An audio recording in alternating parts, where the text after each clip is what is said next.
મિત્રો આજના વિડીયોમાં હું તમને દિલ્હીમાં આવેલ લક્ષ્મીનારાયણ મંદિર વિશે જણાવીશ। લક્ષ્મીનારાયણ મંદિર એ ભારતના નવી દિલ્હીમાં સ્થિત એક હિન્દુ મંદિર છે। મંદિરમાં પ્રમુખ દેવતા લક્ષ્મીનારાયણ એટલે કે વિષ્ણુ તેમની પત્ની લક્ષ્મી સાથે છે।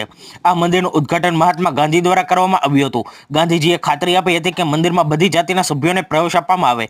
તે જુગલ કિશોર બિરલા દ્વારા 1933 અને 1939 દરમિયાન બનાવવામાં આવ્યું હતું। શિવ, ગણેશ, હનુમાન અને બુદ્ધને સમર્પિત પણ બાજુઓ પર નાના મંદિરો છે। તે દિલ્હીમાં બનેલું પ્રથમ મોટો હિન્દુ મંદિર હતું અને બિરલા પરિવાર દ્વારા બનાવવામાં આવ્યું હોવાથી તેને ઘણીવાર બિરલા મંદિર કહેવામાં આવે છે। આ મંદિર 3 હેક્ટરમાં ફેલાયેલું છે, જેમાં ઘણા મંદિરો, ફુવારા અને હિન્દુ અને રાષ્ટ્રવાદી શિલ્પો સાથેનો મોટો બગીચો શણગારેલો છે અને પ્રવચનો માટે ગીતા ભવન પણ છે।